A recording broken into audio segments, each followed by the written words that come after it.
Madame, Monsieur, bonsoir. Des problèmes de circulation toute la journée sur l'ensemble du réseau routier français. La neige du 6 janvier a touché une grande partie du pays, mais un radoucissement est annoncé pour les heures qui viennent. Le procès de la catastrophe de Furiani, avec un face-à-face très douloureux entre les victimes et le PDG de l'entreprise qui avait installé la tribune dans le stade. Également dans ce journal, le récit très détaillé de la prise d'otage de l'Airbus d'Air France sur l'aéroport d'Alger. Un récit paru dans la revue interne de la compagnie. L'étape du rallye Dakar, et puis nous irons déranger Serge Lama dans sa loge du Palais des Congrès à quelques minutes d'une avant-première de son nouveau spectacle. Bonsoir. Bonsoir. C'est surtout donc le trafic routier qui a été perturbé par les abondantes chutes de neige de la nuit dernière. Un premier exemple avec la région Rhône-Alpes, où certains automobilistes ont mis plusieurs heures pour rejoindre leur lieu de travail. Reportage de Didier Guyot. À l'évidence, aujourd'hui, certains automobilistes lyonnais auraient préféré rester bien au chaud sous la couette. Neige sans discontinuer, embouteillage, dérapage, retard au bureau, ce vendredi ressemble fort à une journée à oublier. Et pourtant, paradoxalement, on a su rester philosophe. Mais 1 heure pour faire 7 km, c'était long. Et vous le prenez avec le sourire? Oh ben, de toute façon, une fois qu'on est dans un embouteillage, on n'a plus qu'à attendre. Hein. La neige, regardez comme c'est beau sur les arbres. C'est fabuleux, ça. D'un côté, c'est une vie au ralenti que se sont offerts contraints et forcés des milliers de Lyonnais. Mais de l'autre, il a fallu parfois beaucoup d'efforts pour combattre cette neige envahissante. Et c'est peut-être merveilleux, mais c'est un peu embêtant aussi. Oui, pour ceux qui ont des maisons, il faut d'abord dégager le trottoir, évidemment. Et puis, comme la voiture est dans le fond, là-bas, eh ben, il faut pouvoir la sortir encore. Lyon avait aujourd'hui des allures de station de sport d'hiver avec en prime un bon bol d'air pour les amoureux de promenade. Je marche à pied à Lyon, alors je fais exactement comme d'habitude. Voilà, le chien est ravi. Bon, je comprends que les gens qui circulent en voiture sont pas toujours bien ravis, hein, ça c'est sûr. Mais enfin, moi j'apprécie. C'est l'hiver. Et puis que serait une telle journée sans l'incontournable bataille de boules de neige? Il y a les professionnels, ceux qui par contre ont un peu plus de mal à trouver le mode d'emploi, et enfin ceux qui ont toujours tendance à en faire un peu trop. Voilà, 2 petites filles sont nées dans la voiture de leur maman qui était bloquée par la neige ce matin. Cela s'est passé près d'Orléans. Et les 2 petites filles et la maman se portent bien ce soir. Aucune région n'a été véritablement épargnée. 4 à 5 cm de neige en Île-de-France, mais de la neige également dans le sud du pays où l'on est beaucoup moins habitué. Tour de France avec Anne Poncinet, Jean-Marc Sursin et Philippe Deslandes. Seuls les couche-tard et les lève-tôt ont pu profiter du spectacle. Paris sous une nuée de flocons blancs, ce n'est pas si courant. Et c'est à partir de 1 h du matin, et pour quelques heures à peine, que la neige est tombée. À l'heure où les Parisiens se rendent au travail, le décor était déjà moins joli. Les 400 tonnes de sel déversées sur les chaussées avaient fait leur œuvre. Mais ce qui restait de neige semblait avoir plutôt mis de bonne humeur les Franciliens. C'est les paysans, les enfants étaient contents ce matin à la maison. Oui. Et vous êtes organisé différemment, vous avez mis des chaussures spéciales déjà? J'ai mis les boots, oui, j'ai sorti l'équipement de sport d'hiver déjà. Toute la matinée donc, des opérations de salage et de coups de balai ont occupé les Parisiens. C'est pour les gens qui passent quand même plus facilement, hein. Surtout on a des petites personnes âgées là, avec leur canne, c'est quand même plus prudent. Ça vous embête pas cette neige? Comment? Ça vous embête pas cette neige? Oh non, bon, je marche très bien. On ne circulait pas très bien en revanche ce matin. 20 km de bouchons sur les périphériques et quelques difficultés ici dans le nord où la neige est également tombée en abondance. Mais les flocons ont tout de même apparemment déclenché l'enthousiasme des Lillois et des Lilloises. Vous filmez pourquoi là? Pour France 2. Oh non. On devrait être en cours, attends. Il y en a en tout cas qui ne pouvaient pas se permettre de faire l'école buissonnière aujourd'hui. Ce sont les services techniques chargés de dégager les routes, surtout ici à Marseille, où l'on n'est pas si habitué à voir la neige tomber, même en hiver. Sachez que la météo prévoit un radoucissement dans les jours qui viennent. Cette vague de froid touche toute l'Europe. Elle a fait 8 victimes en Autriche, la plupart dans des avalanches, et 6 morts également en Roumanie, des sans-abri qui n'avaient pas trouvé de refuge. En France, les sans domicile fixe peuvent compter sur les associations mobilisées depuis le début de l'hiver. Exemple à Lille de Benoît Gadré et Gilles Balbastre. Marcher dès le matin pour ne pas avoir froid. Jackie, 49 ans, la rue est son univers. Alain, 41 ans, SDF depuis peu. Moi je vis ça mal, je suis pas habitué à ça. Hein. Il fait froid, le froid, surtout le froid. Moi je vois que j'ai quand même passé 2 nuits dehors et les 2 nuits je les ai passées à marcher toute la nuit. pour dire de ne pas avoir froid. Moi j'ai pensé, je ne l'ai pas fait, mais il y a moins une et je le faisais. Ben, le meilleur moyen c'est de prendre une grosse pierre, de casser une vitrine qui coûtait énormément cher. Et puis après, vous savez où on se retrouve? Eh ben on se retrouve en prison. Et là au moins on est au chaud. Là le froid, bon pour le moment ça commence. Il fait quand même déjà des -5 et à voir plus même. Bah vous savez quand vous êtes dehors, il y a des risques. Hein. Chaque jour d'hiver ressemble à une épreuve de survie. À midi, repas chaud à l'armée du salut, avec d'autres compagnons d'infortune. On a commencé le premier jour, il y avait une douzaine. Le deuxième jour, le double, et on est monté jusqu'à 60, 63, une journée. Trouvez ensuite un peu de chaleur pour l'après-midi. Chacun a sa petite combine. Jackie et Alain se réfugient dans le hall de la mairie de Lille, où une présence discrète des SDF est tolérée. Là, la mairie nous autorise à nous mettre au chaud toute la journée. Combien de temps ça va durer, on n'en sait strictement rien. Moi, personnellement, j'en sais rien. Le jour tombe et l'angoisse de la nuit revient. Éviter de dormir dehors devient une véritable obsession. Vous êtes dehors, vous traînez dans l'île, vous trouvez un escalier, prenez un exemple, il fait un peu chaud. Il y a la peur de fermer les yeux, parce que vous n'êtes pas très sûr de vous réveiller le lendemain matin. De manière, nous, c'est ce qu'on appelle dormir qu'un œil. Ouais, voilà. On ne peut pas faire autrement. Il y a tellement de choses qui peuvent arriver quand on est dehors. Grâce au dispositif d'urgence mis en place par la ville, Alain et Jackie dormiront au moins ce soir dans un foyer. Demain sera un autre jour de froid. Devant les représentants syndicaux et patronaux à qui il présentait ses vœux aujourd'hui, François Mitterrand a volontairement adopté un ton très social en exprimant sa préoccupation à l'égard des mal logés et des salariés. Il y a une sorte de contradiction entre les vœux sincères qui s'élèvent de tous les milieux de la société pour ne plus voir ce spectacle terrible de ces gens sans logis, sans domicile, qui meurent dans la rue, de ces familles obligées de devenir squatteurs, d'une part, et d'autre part, une contradiction avec les chiffres du budget, qui montrent la diminution régulière de ce qu'on appelle le logement social. Je crois que l'État, les collectivités locales, et particulièrement les communes, devraient vraiment enfin s'entendre sur un vaste plan qui permette aux années futures de relancer ce problème derrière nous. Ça n'a pas beaucoup de sens dans un grand pays civilisé. Puis en début de soirée, François Mitterrand présentait ses vœux à la presse. Il a expliqué qu'il tâcherait de remplir ses fonctions autant que ses forces le lui permettront. On sent à travers les propos du président de la République, Arlette Chabot, que le moment est venu d'amorcer la préparation d'un départ.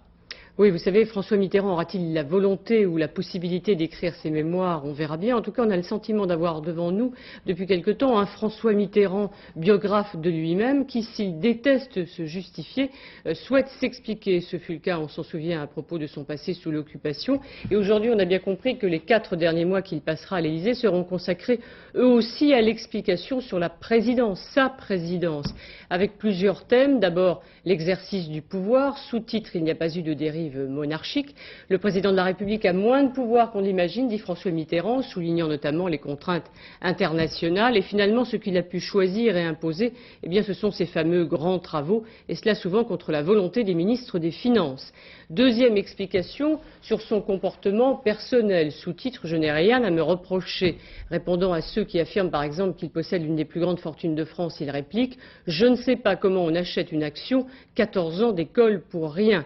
Explication enfin et surtout d'un président socialiste qui est souvent critiqué par ses propres amis sur les grands choix économiques de ces 2 septennats, notamment le choix le plus difficile, ce qu'on appelle souvent le tournant de la rigueur en 83-84. On peut mener une politique à la Lénine, dit François Mitterrand, on sait comment cela finit, ou alors adopter une solution de compromis. Voilà le choix, je n'ai pas mauvaise conscience.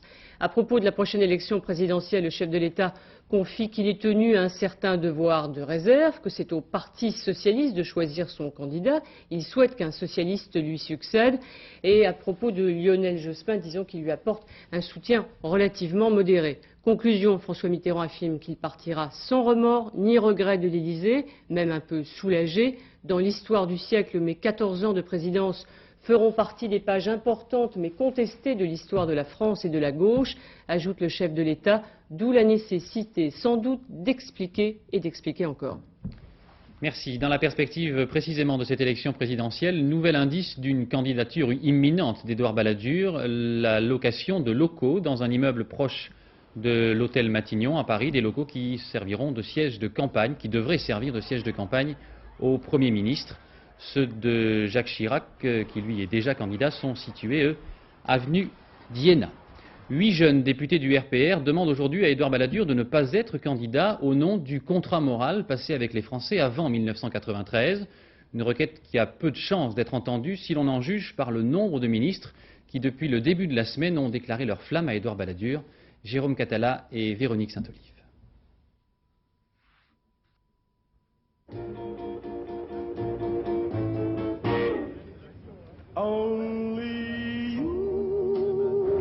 Plus qu'hier et moins que demain, les membres du gouvernement sont de plus en plus nombreux à entourer Édouard Balladur d'une chaude affection et à lui déclarer leur flamme. Côté UDF, l'engagement des ministres est acquis depuis longtemps. Je souhaite que très rapidement le Premier ministre annonce sa candidature. Mon choix personnel est celui d'Édouard Balladur. Côté RPR, le ralliement officiel prend une autre dimension politique. Précurseur, Nicolas Sarkozy avait montré le chemin. D'autres l'ont suivi, affirmant officiellement cette semaine leur préférence.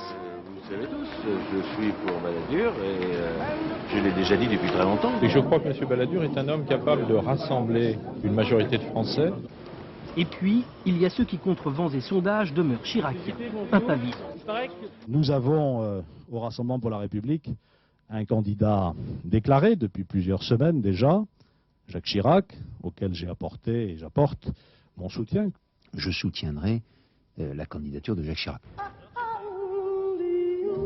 Enfin, il y a ceux qui croient bon d'entretenir le suspense, même quand leur choix en faveur d'Édouard Balladur n'est plus vraiment un mystère. Alors, tout compte fait, les ministres balladuriens l'emportent nettement sur leurs collègues chiraciens, de quoi faire regretter à Édouard Balladur d'avoir voulu un gouvernement restreint. Édouard Balladur, Jacques Chirac et le ministre de la Justice, Pierre Méhaignerie, qui ont essuyé la mauvaise humeur du premier président de la Cour de cassation à l'occasion de la première audience solennelle de l'année. Pierre Drey a tiré un bilan bien décevant pour la justice et pour les moyens qui lui sont donnés. Son de cloche différent du procureur général de cette même Cour de cassation, Pierre Truche, qui s'est déclaré, lui, opposé à l'indépendance des parquets vis-à-vis du ministre de la Justice. À Bastia, les tentatives d'explication de Jean-Marie Boismont, le patron de l'entreprise qui avait installé la tribune dans le stade de Furiani, explications qui ont scandalisé les victimes et leurs familles. Sur place, Dominique Verdeillan et Georges Janssen.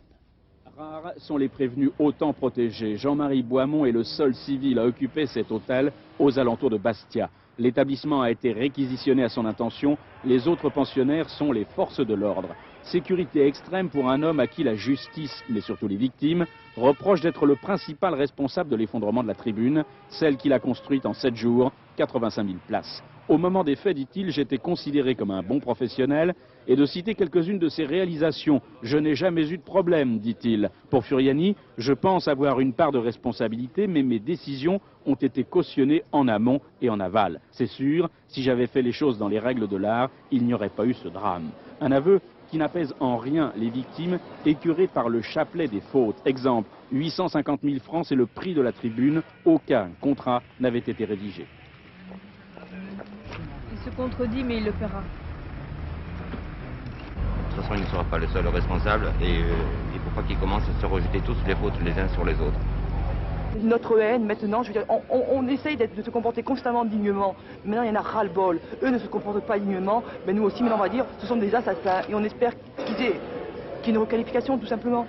Menace à peine voilée ce soir, à l'issue de cette 3e journée d'audience. Jean-Marie Boismont, lui, a quitté le palais de justice, direction son hôtel, toujours sous protection rapprochée.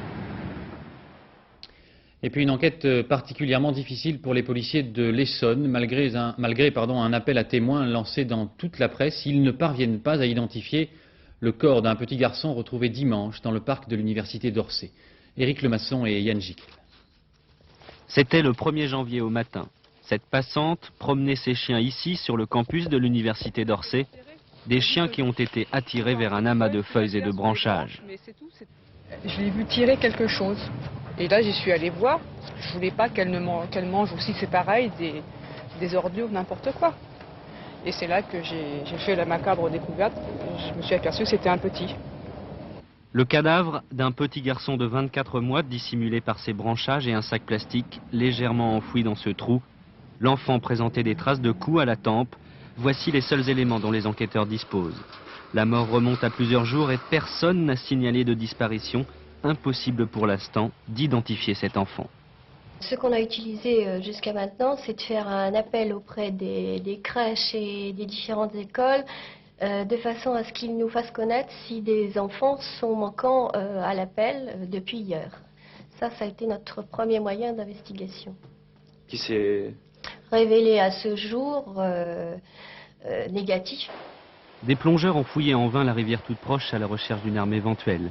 Des spécialistes d'anthropologie, eux, ont établi l'origine ethnique de l'enfant, précisément turkestanais russe, un type ethnique répandu du Caucase à l'Europe centrale. La seule piste pour les enquêteurs, qui lancent ce soir un appel à témoins.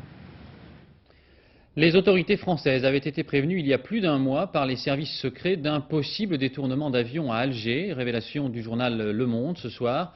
Par ailleurs, la revue interne du groupe Air France vient de publier une édition spéciale, un récit de la prise d'otage en forme d'hommage à l'équipage. Thierry Curté. Le vol le plus long, sous le titre qui barre la première page du journal interne d'Air France, la compagnie raconte à son personnel les 54 heures de calvaire. Dans son éditorial, Christian Blanc explique quelle ligne de conduite a été la sienne dès le début. À travers les informations que nous étions les seuls à maîtriser, nous fournissions aux autorités les analyses pour atteindre notre unique but, dégager l'avion d'Alger. Ainsi, Air France était l'unique canal d'information du gouvernement français pour ce qui se passait à l'intérieur de l'Airbus. On comprend aussi que dès le début, cela se passe mal avec les autorités algériennes qui souhaitent l'intervention de leurs forces spéciales.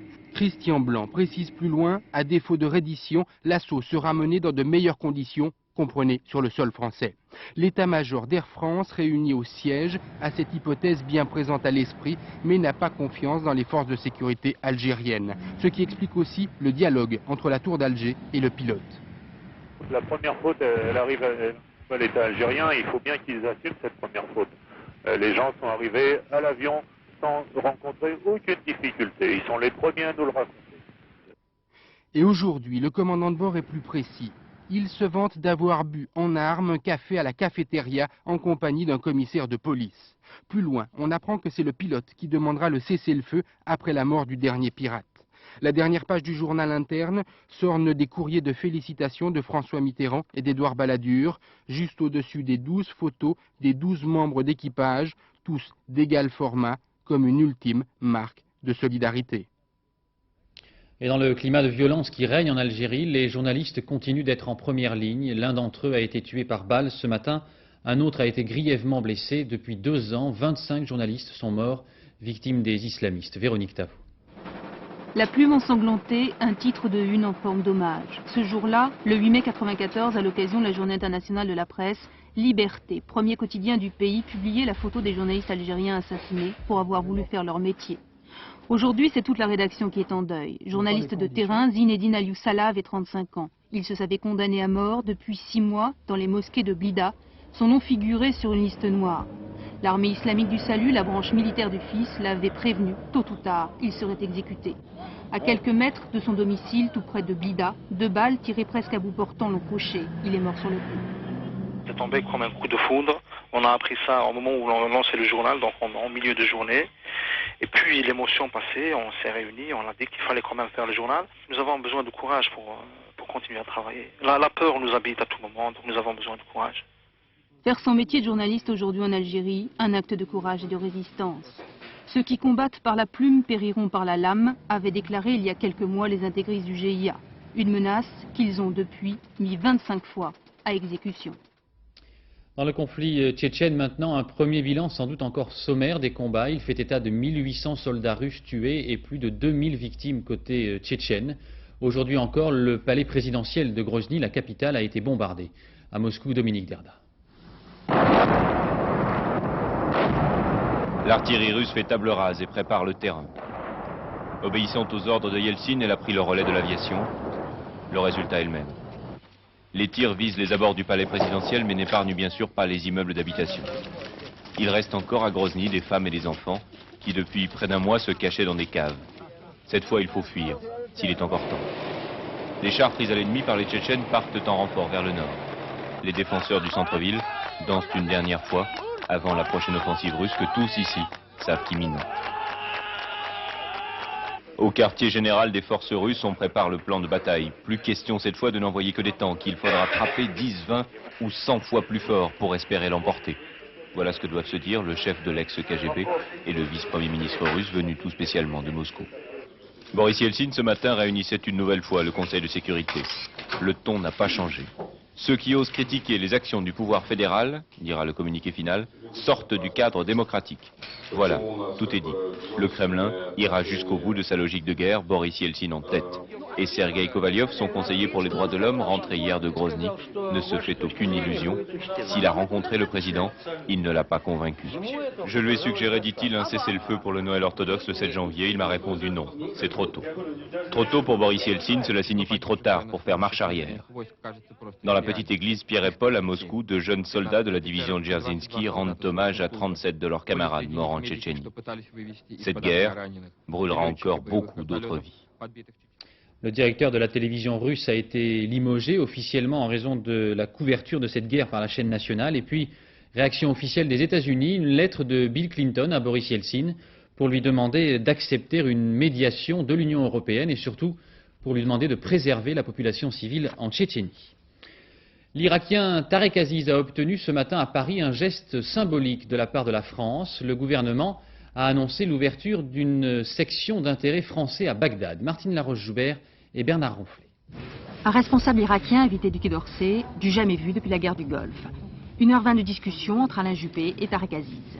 Alain Juppé distribue un bon point, la reconnaissance du Koweït par Bagdad, et de mauvaises notes, les droits de l'homme et le sort des prisonniers de guerre. Un bilan suffisamment encourageant pour ouvrir à Bagdad une section d'intérêt français sous pavillon roumain. Nous souhaitons que l'on puisse avancer, car là encore, le blocage de la situation ne profite à personne. Je crois qu'il faut aller de l'avant. Des mots qui vont certainement réjouir les industriels français qui se rendent régulièrement en Irak.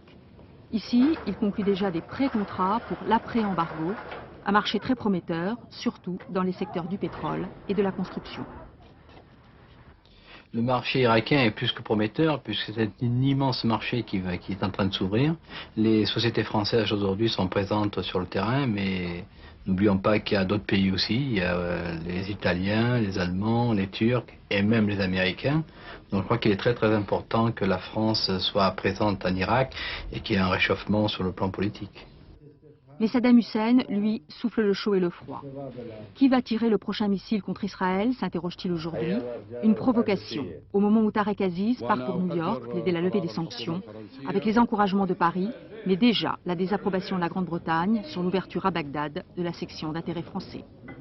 Oui, des approbations également des États-Unis qui critiquent ce soir la décision de la France, une décision qui n'est à Washington jugée ni opportune, ni utile, ni constructive. Sur cette question, François Mitterrand a jugé, lui, que le problème n'est pas de savoir si l'on parle avec les Irakiens, le problème est de savoir ce qu'on leur dit. Les radios libres ont-elles la liberté de pouvoir tout dire? Le Conseil supérieur de l'audiovisuel a décidé de suspendre pour 24 heures lundi les émissions de la radio privée Skyrock, une sanction sans précédent. L'un des animateurs avait commenté la mort du policier récemment tué à Nice comme une bonne nouvelle avant de présenter ses excuses. Patrick Retzlob et Christian Leroux. Il y a quand même un flic qui est mort à Nice et ça c'est quand même plutôt une bonne nouvelle. C'est ce qu'a déclaré à l'antenne l'animateur de l'émission matinale des monstres mardi dernier à propos du meurtre du policier de Nice. Quelques instants après, il s'excuse, retire ses propos, mais le Conseil supérieur de l'audiovisuel ne l'entend pas de cette oreille. Il sanctionne lundi 9 janvier, toute la journée, interdiction d'antenne. Même si ce n'est pas la première fois que Skyrock se fait rappeler à l'ordre, le président considère que la sanction est sévère. Je considère que la sanction du CSA est complètement disproportionnée. Arrêter une des principales radios à destination des jeunes qui a plus de 2 millions d'auditeurs chaque jour pour un fait comme celui-là, qui n'est pas excusable, pour lequel on renouvelle nos excuses, cette décision du CSA, j'ai demandé au CSA de revenir sur cette décision. C'est une sanction qui correspond à une violation de la loi après plusieurs mises en demeure. Et la loi, c'est la liberté de la communication audiovisuelle, mais sous réserve de la sauvegarde du respect de la personne humaine et de l'ordre public. D'accord. Merci Laurent, on a Bruno. Chez les animateurs, dont le rôle est de donner un ton humoristique et caustique à cette station, on ne comprend pas cette décision, même si on affirme que les responsables de l'émission sont allés trop loin. Qu'il y ait eu un avertissement du CSA, on me dit attention, je le conçois. Maintenant, c'était quand même à la direction de prendre la décision et non pas au CSA d'interdire comme ça une antenne durant 24 heures, quoi. Les syndicats de police se déclarent scandalisés par cette insulte faite à l'ensemble des agents. Côté Skyrock, une décision du CSA dangereuse, ça peut devenir une habitude. Une foire aux objets trouvés très particulière ce week-end à Paris. 877 violons et 24 violoncelles seront exposés par la brigade de répression du banditisme. Ils ont été volés, ils valent entre 10 000 francs et 1 million de francs. Des centaines de personnes sont attendues pour les identifier et les récupérer grâce à une photo ou un justificatif. Claudie André-Deshayes, la première Française qui volera dans l'espace à bord de la station russe Mir en juin 1996, s'apprête à rejoindre son centre d'entraînement près de Moscou, où elle a déjà la tête dans les étoiles à quelques jours de son départ. Jean-Claude Alanic et Jean-Louis Bousser. Après Paris sous la neige, Claudie André-Deshayes devra affronter dans quelques jours l'hiver russe, autrement plus rigoureux. La première cosmonaute française volera dans l'espace en juin 1996, avec Léopold Eyarts, qui sera sa doublure pendant toute la préparation du vol. Elle faisait ce matin ses adieux à la France. Pendant 18 mois, les deux Français vont suivre un entraînement intensif à la Cité des Étoiles, près de Moscou. Un entraînement que Claudie André-Deshayes connaît déjà, puisqu'elle a été elle-même, en 1993, la doublure de Jean-Pierre Heinrey.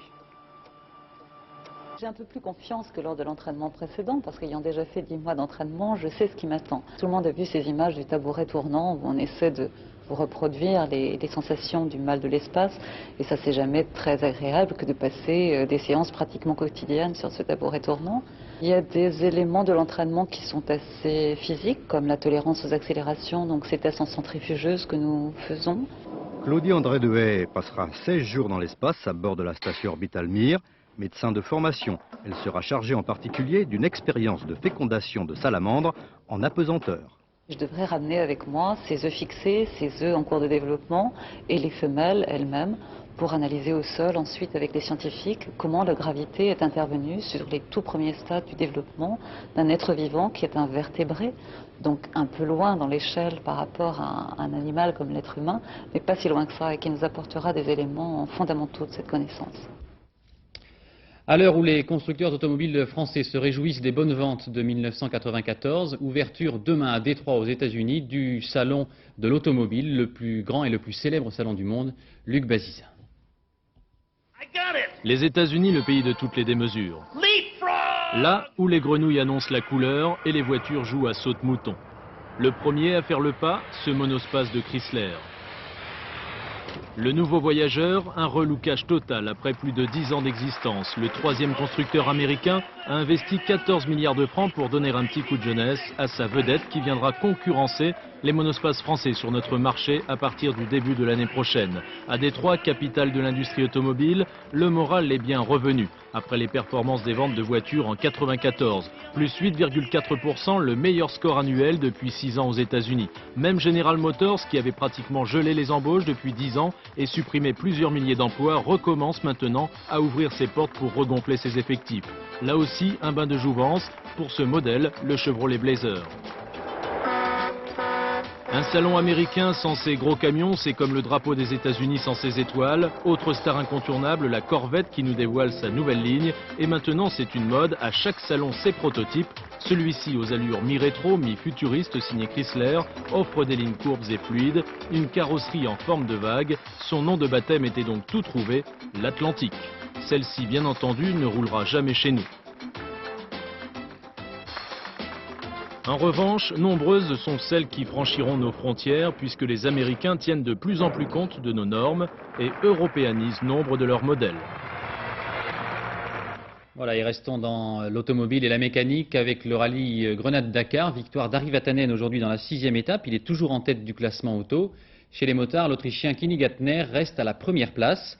Gérard Holtz et Pierre Lepetit ont rencontré le concurrent le plus méritant. Plutôt que de s'encombrer d'une assistance technique, il a préféré emmener dans l'aventure son épouse. 13 heures. La caravelle des mécaniciens du Dakar se pose dans le sud du Maroc, à Smara. À son bord, une cinquantaine d'hommes et une femme, une seule. Elle n'est pas mécanicienne. Brigitte est la femme de Philippe Domet. Lui, il est concurrent. Au même moment, il est sur la piste, en train de se battre avec les cailloux et le sable. c'est Philippe qui a demandé à Brigitte de venir. C'est peut-être le seul mari qui aime sa femme et qui l'emmène partout. Au bivouac, Brigitte installe leur tente. Elle prépare l'arrivée de son mari. L'année dernière, pour son premier Dakar, Philippe est tombé, complètement sonné, il a dû abandonner. Mais apparemment, cela n'a pas traumatisé Brigitte.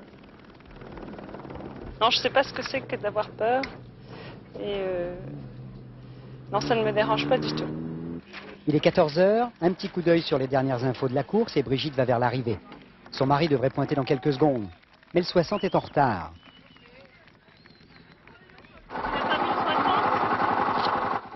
15 h, ouf, Philippe arrive, il s'était un petit peu perdu.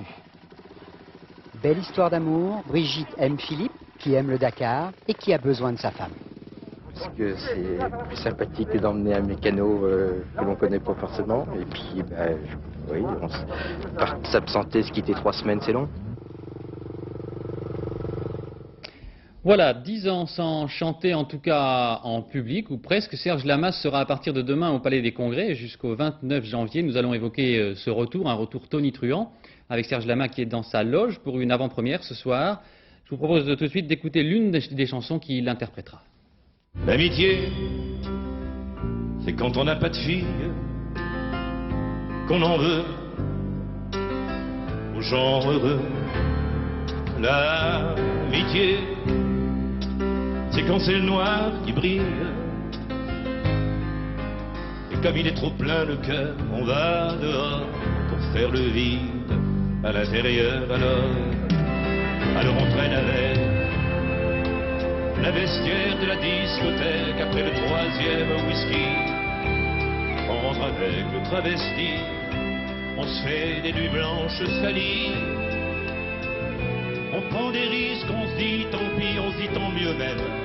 Si j'en meurs, j'aurai jamais mal au cœur.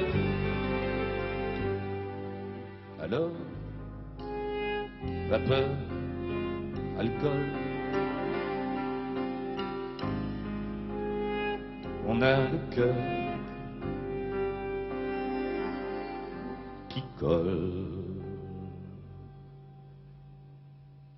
C'est pitié, tant d'amour en guenille,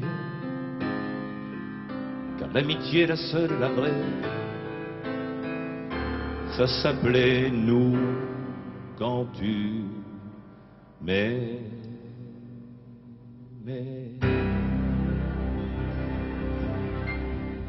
Bonsoir Serge Lama. Bonsoir. Et merci beaucoup de nous accueillir dans votre loge à quelques minutes, je crois, d'une avant-première, c'est ça? Certes, je suis à 5 minutes, on retarde un tout petit peu ce soir d'ailleurs pour vous.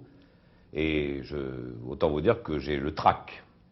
Pas tellement pour l'émission que je suis en train de faire, mais pour ce que je vais faire après. Mais pourquoi vous vous sentez dans la peau d'un jeune premier après 10 ans d'absence? Jeune premier, regardez la tête. Non, je ne me prends pas pour un jeune premier, mais vous savez, en réalité, ça fait 14 ans que je ne suis pas monté sur cette scène du Palais des Congrès. C'est moi qui l'ai inauguré en 75, ça fait juste 20 ans. Et c'est quand même assez émouvant, et je ne sais pas, j'imagine que vous connaissez la salle. C'est une très belle salle, c'est une très grande salle, et c'est une très longue scène. Alors vous savez, là, ce qu'on vient de voir à l'instant, c'était la répétition générale hier soir, et je l'ai arpenté pendant 2h15, et je peux vous dire qu'il faut tenir le choc quand même. Hein. On a l'impression d'une très grande sobriété. Est-ce que vous estimez que vous avez un peu changé? Ben, j'espère, enfin changé dans le bon sens, j'espère, parce que j'ai quand même été, j'ai eu toutes ces expériences théâtrales. J'ai fait Napoléon qui était moitié joué, moitié chanté. J'ai fait deux pièces de théâtre plus un téléfilm pour FR3 Antenne 2. Et je crois que toutes ces expériences, parce que le théâtre vous oblige à une certaine sobriété, une certaine rigueur. Et j'espère qu'effectivement, on ressent ça dans mon tour de chant, parce que c'est pas la peine que les gens viennent me voir 14 ans après ou 10 ans après si je suis exactement le même. Ceci dit, je vais bien entendu chanter toutes les chansons que le public attend, parce que quand on est resté si longtemps sans chanter, il faut chanter les chansons que les gens veulent. Alors il y a tous mes classiques évidemment, et puis j'ai mis à l'intérieur de ce tour de chant aussi 5 ou 6 chansons nouvelles. Le rire, lui, est toujours le même. Le rire est toujours le même, rassurez-nous. Ben, le rire est toujours le même, oui, mais enfin là, vous savez, il y a 5 minutes avant de... C'est dur. On rit pas vraiment, vous voyez, c'est pas... On a un peu la trouille, quoi. Oui. Des chansons dont on l'a dit, le thème, la drogue, la solitude, des thèmes de société finalement. Non, il y a une chanson de société qui est effectivement une chanson qui s'appelle Neige, dont le sujet est la drogue, mais il y a des chansons d'amour, une chanson d'amour qui s'appelle Je te partage, et celle l'amitié, c'est quand on n'a pas de fille que vous venez d'entendre, qui est une chanson aussi quand même sur l'amour. Mais je crois qu'il y a des thèmes extrêmement diversifiés. Il y a une chanson extrêmement tonique qui s'appelle L'amour avec elle. Non, je crois que on retrouve, je pense, ce que je suis. Simplement, j'ai une nouvelle production, j'ai une nouvelle maison de disques. Le disque est réalisé d'une façon complètement nouvelle, complètement différente. Et je pense que ça donne un ton complètement différent à l'ensemble. J'ai de nouveaux musiciens, j'ai dépoussiéré les anciens arrangements. Alors, évidemment, c'est complètement nouveau à ce niveau-là, ça c'est certain. Les éclairages aussi, enfin, tout est neuf à ce niveau-là. Mais c'est toujours le répertoire de mon répertoire, quoi. Est-ce que quand on arrête comme ça pendant une dizaine d'années, on est influencé par les chanteurs, les compositeurs qui sont apparus entre-temps? Oh, ben, bien sûr, on est toujours influencé par ce qui vous intéresse. Et moi, j'ai été intéressé beaucoup depuis 10-15 ans par des gens comme Cabrel, par des gens comme Souchon, par tout ce qui est Goldman, etc. Enfin, toute cette nouvelle génération de chanteurs qui écrivent différemment, puisqu'on a ceci en commun qu'on fait nos chansons nous-mêmes. Enfin, moi, je fais que mes textes, et il est évident qu'il y a une façon d'écrire qu'on digère et qui change. On évolue, et je crois qu'on évolue. Quand on n'évolue plus, ben, on est mort, quoi. C'est pas compliqué, c'est terminé. Mais je pense qu'au fond, on reste toujours globalement le même. Quand je lis les textes que j'écrivais quand j'avais 14 ans, 12, 13, 14 ans, le fond, si vous voulez, reste le même, c'est la forme qui évolue et qui change. Très bien, merci beaucoup Serge Lama et bon courage. Donc ça commence demain et c'est jusqu'au 29 janvier au Palais des Congrès. Vous viendrez me voir, j'espère. Certainement, dès demain. Merci beaucoup. Au revoir. Voilà, c'est la fin de ce journal. Dans un instant, la météo de Nathalie Riouet avec toutes les prévisions du temps pour ce week-end. Puis un point route avec Valérie Maurice. À 20h55, Nestor Burma, l'homme au sang bleu, puis Bouillon de culture de Bernard Pivot, Taratata de Nagui, et le dernier journal avec Catherine Sellac aux environs d'1h-5. Demain matin à 11h, revue de presse de Michel Cotta, et je vous aurai tout dit quand je vous aurai précisé que c'est Antoine Cormery qui vous présentera le journal de 13h, et que j'aurai le plaisir de vous retrouver à 20h. Je vous souhaite une excellente soirée.